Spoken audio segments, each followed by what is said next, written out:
I am looking very seriously at our mission statement, which is to have pieces that are as spoken as they are sung. And I've always been able to mount something that's contemporary music, but at least some of the scenes, and sometimes the most important apocryphal scene is suddenly spoken, which I think it's interesting. A lot of contemporary composers actually do that.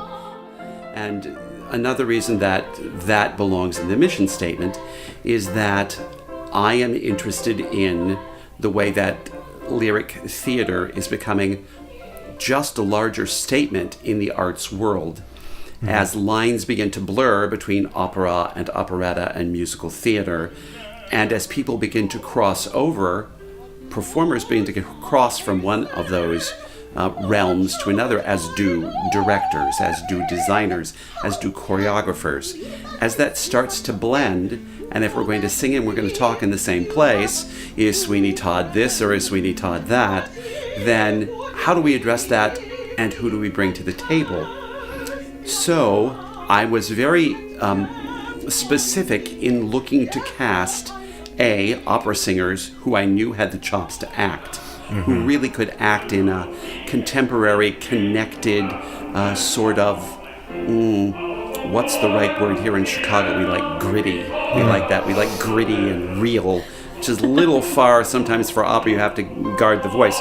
But to be able to actually give that sort of honest, upfront performance, which is another reason why I've been working in very small, found spaces, very much in the storefront idiom. Yeah. Because I wanted the audience to be close enough that those real theatrical moments weren't what might have to be big enough to be seen and understood in that huge thing called the Lyric Opera of Chicago.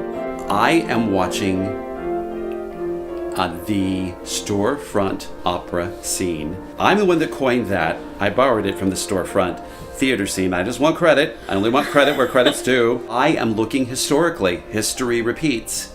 So what happened with the storefront theater scene in Chicago that made it a national concern? It was different than what anybody else was doing, and some of it was new literature. Some of it was literature that was being actually written here.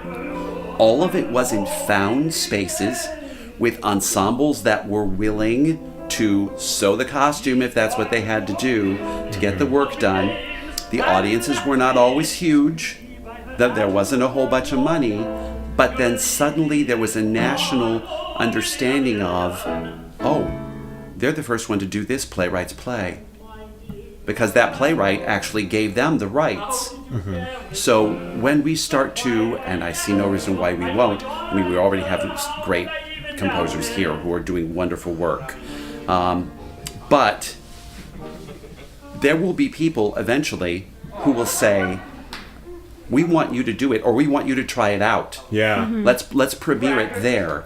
And that sort of thing is going to make the nation go, whoa, who are these people? That's what happened with the storefront place, with the storefront theater scene. I expect that to happen again. I'm expecting that to happen again. Yeah. Slowly, there will be notice, and it will start to go on a national scale. There will begin to be more publicity that will go national. Critics from a larger web will start to come here and look at the pieces and comment upon them, which will create greater interest.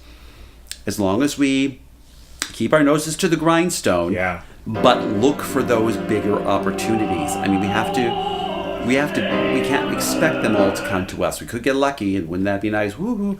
But we have to be looking for them and searching them out. Yeah. But I think that could absolutely happen for us, and I think that's the key to getting to where we go.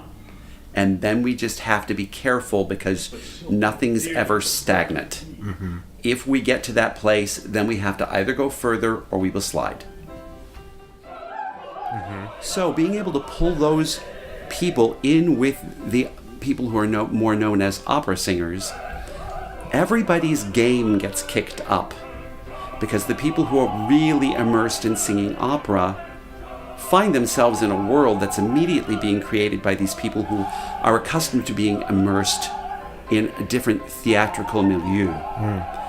And then what I have, most of the time, I mean, you win some and you lose some, and that's what it is. That's the artistic world. It's opera's a crapshoot, and that's what's wonderful about it. Usually it's either fantastic, I mean, the feast of the day. If it's not the feast of the day, it's a cracker that somebody just stepped on the floor. So it's pretty much one or the other. But when it works, I really feel like it's very accessible to an audience. Given that, over the last 3 seasons, attendance has been fantastic. All 10 people loved it.